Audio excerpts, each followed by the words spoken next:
Hey everyone, what's up? I'm Troy, and welcome to Badaboom. Today, I want to talk to you about a recent tweet that James Gunn made about the inspiration for his version of Lex Luthor in the upcoming Superman movie. Now, before we get into it, don't forget to like, comment, subscribe, and let us know what you think the Lex Luthor in his movie should be like. So, let's dive in. Based on James Gunn's tweet, he gave us three different types of inspiration or sources of inspiration that he is putting into his Lex Luthor. The first one is the 1950s, 60s kind of like evil genius. The next one is the Lex Luthor that is in All Star Superman, which is written by Grant Morrison and illustrated by Frank Quitely. And the last one is over time, the comic essentially just became called Luthor, and that is written by Brian Azzarello and Lee Bermero. So let's dive into these and see what it kind of looks like for each one of these versions of Luthor and how that might translate into James Gunn's version of Superman. So the 1950s, 1960s version of Lex Luthor, I feel like this is very much like we're just kind of like an evil genius, very surface level. Your classic villain. I don't like Superman. I want to destroy him. The basics of what we know of this character, which if you've watched any animated series, it's the surface level stuff. The stuff that you just know that's who Lex Luthor is. He is a powerful villain or a powerful man, and he wants to continue being powerful, and he sees Superman as a threat to that. And then also, on another level, a deeper threat to humanity because he thinks Superman, and Superman kind of is, like the most powerful being on the planet and possibly the universe. And before Superman showed up, that was Lex Luthor. And now he can't get away with as many things as he used to because you have Superman getting in his way all the time. So the idea of like, oh, I hate this guy, and the fact that he's also an alien, you kind of feel like that gives him some leeway to blame more stuff on him because there's no other alien. It's just Superman. There's no other Kryptonian that can kind of like stand up and say, we're not all like that. It's just Superman. And that's kind of what I feel like we get out of the early versions of Lex Luthor in 1950s, 1960s. He's a very evil scientist trying to do a lot of crazy things to prove that Superman is evil. And as we move into the next source of information for what Lex Luthor could be like for James Gunn, which is going to be like the Luthor comic, that one we dive a little bit deeper into who Lex Luthor is as a person. And that comic, it's great. It's on DC Infinite. Definitely start reading it. It's a deeper dive into who Lex is as a person. And this is a really good book. This book kind of shows Lex in a more emotional state. It shows him doing some business aspects. In fact, he even does business with Bruce Wayne in this book. And he does business with Bruce Wayne by giving him some kryptonite, which then Bruce Wayne says, "Hey, yeah, I'll give you this technology that is there to help you cure Alzheimer's." And Lex uses this technology to create his own superhero, Hope. Well, turns out Superman finds out that, hey, you got kryptonite from Lex Luthor. He comes in and he destroys it because it's like, that's kind of like, why are you stabbing me in the back a little bit? We know the history that sometimes Batman does have to use kryptonite on Superman, but I feel like oftentimes either Superman is the one that gives him the kryptonite or Batman gets it in some other way. It feels very backstabby in this comic, the fact that that Batman got the kryptonite from one of Superman's like worst enemies. So yeah, doesn't really seem to sit well with Superman in the comic, and I don't blame him. But Lex Luthor uses the technology he gets from Bruce Wayne in order to make this new superhero called Hope. He has a bit of a relationship with Hope. Hope goes and fights the Toy Man. Superman shows up, and Hope is holding the Toy Man like in the sky, and Lex has programmed her in some way to do certain things. Like he hits a button, and Hope drops Toy Man. And everyone's like, oh, wow, yeah, he deserves to die. Toyman's like a murderer. But Superman swoops in, saves him, And, being the Boy Scout, be like, hey, don't do that. That's evil. That's bad. Why are you trying to kill people? People deserve a second chance. And he goes up to talk to Hope and finds out through X-ray vision that Hope is an android. She's not a human. She's a complete android. And at this point, Lex Luthor destroys Hope with a button, self-destructs. And it makes Superman look really bad, which is what he kind of really wants. And you see later on through a conversation that Lex has with Superman that Lex kind of had to struggle to make this decision. And he kind of struggles with himself and his morality. Like, was it worth it to make Superman look this bad? It's a deeper layer. It's a deeper level of looking at Lex Luthor as a character. We don't really get to see a lot of stuff from his point of view. We kind of see it as either a level of Superman and Lex going head to head, or like both the narratives are both happening at the same time, or we see a lot of stuff just from Superman's perspective. So this is a little bit of an interesting take, and I think this is going to be a good take to take into James Gunn's Lex Luthor, because we need to have some sort of connection with this character to get, why is he the way he is? Oftentimes, I think villains in superhero movies are just like, oh, I just hate this person, or they stole something from me. And it's very surface level. And I think because of how bad Lex Luthor was in Batman versus Superman, we need to be able to have a deeper connection with this version of Lex Luthor in order to say, wow, he was a great villain. And Lex is a great villain for Superman. He often comes back time and time again. Either it's coming out of jail or being cured from kryptonite cancer.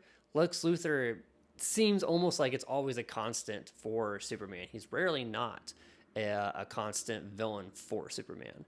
So it's going to be interesting to see how we can get some of these emotional ties to Lex Luthor in James Gunn's Superman movie. So I think this is a good book, a solid foundation of how we might connect with him. And so definitely check it out, read it, and see how you connect with this version of Lex Luthor and how you might connect with him in James Gunn's Superman movie. Now, the last source of inspiration that James Gunn talks about in this tweet is the Superman All-Star comic. Now, this is a pretty thick comic. This is even a DC compact. I think this one was only like $15. It's also on DC Infinite, but if you want a physical copy, this is great, very portable. Pick it up at your local comic book store and, check it out. It's a pretty good read, but it has a really interesting take on Lex Luthor that I really like. And I kind of learned about this take on Lex Luthor very early on because there's also an animated movie based on this comic. It doesn't cover everything in the comic, but the movie is still really good. So definitely watch All-Star Superman if you don't have the time to read the entire book, or do them both and see which one you like the most. But the take on Lex Luthor in this book is he's committed crimes. He's tried to kill Superman by exposing him to the sun. He's been sentenced to death row. And one of the first times we get to see Superman interact with him is he's actually Clark Kent. And Clark Kent is going to interview Lex Luthor about his legacy because he's on death row. Lex doesn't really answer any of the questions the entire time that Kent is there. He's really just kind of pointing out how Superman makes it unfair to everyone else. Like, how can anyone else achieve a godlike standard that Superman sets when we're all just human? And that is, I think, something really relatable to most people. There's probably someone in each one of our lives that are like, wow, they're great, they're amazing, I can never achieve that. And it's a little ironic because like Lex is working really hard to like be that standard. Like, he's working out, he's really smart, like he's working hard to like get to that standard, or he already was that, and he doesn't need to have Superman remind him how far there is a gap between them. But he pretty much is saying, I was that standard before Superman came along, and people were working to be at my level, but now they don't even care about my level, they care about Superman's level. And it's just a whole bunch of jealousy. Yeah. But he points this out over and over to Clark Kent, not knowing that he's Superman. And Clark's like, oh, it doesn't really seem to bother me. It doesn't really care. Like, I'm a reporter. My job doesn't really, affected by Superman, even though he writes stories about him all the time. So his job is a lot easier because of Superman, because all the stories are being made essentially. But eventually there's a riot, and Clark and Lex Luthor have to do a quick little escape plan. And he finds out that Lex Luthor already has a way out of the prison, but he's chose to stay. But he's letting Clark out of the prison this way for his safety. And Clark gets really angry with Lex at this moment and says, "You need to just put all this stuff behind you. Why do you want to die this way? Like, you and Superman could have been friends." And of course, because he's Superman, he's willing to, extend an olive branch, be peaceful, like have progress and move things forward.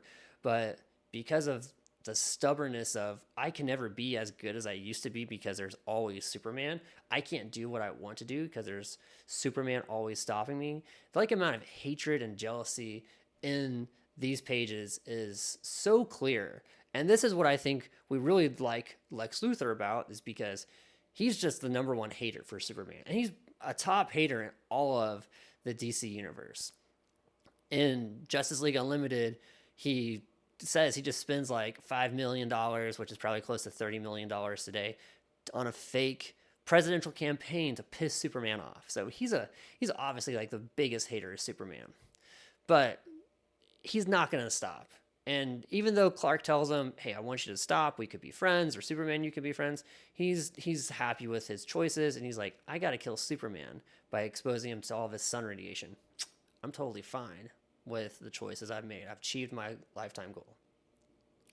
Later on in the comic and in the animated movie, you find out that while Lex is on death row, he actually hacked a Superman robot, and that robot was able to give him a formula that makes his DNA be Kryptonian, and he has the powers of Superman for 24 hours. He breaks out of prison, kind of tries to take over the world. Clark Kent uses a gravity gun to make that time frame shorten, and Lex Luthor is able to have less time as Superman with his powers.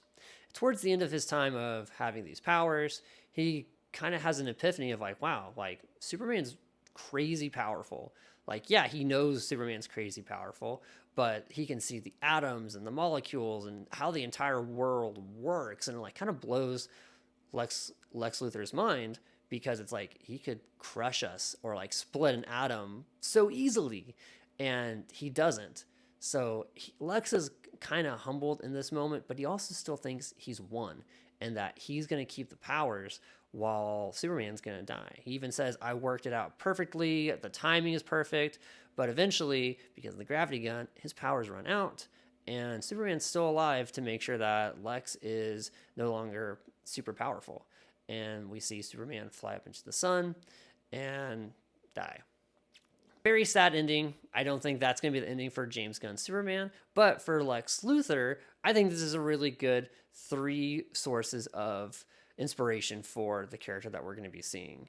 Because we have an evil genius in the 1950s and 60s. We have the character in the Lex Luthor comic that we're hopefully going to be able to create some emotional connection to, apart from just scheming to destroy Superman. And in All-Star Superman, we also get a really good look into why he hates Superman so much, and the kind of initial aspects of like this jealousy and envy of the differences between them, and how he's kind of lost being on top. So all 3 of these, I think they're going to be great sources of inspiration. We don't really know how much screen time Lex Luthor is really going to have, because there's tons of characters in this movie, and I hope this movie isn't more than 2.5 hours long, because I feel like that's when movies really start to kind of drag out. But Nicholas Hoult is going to be playing this version of Lex Luthor.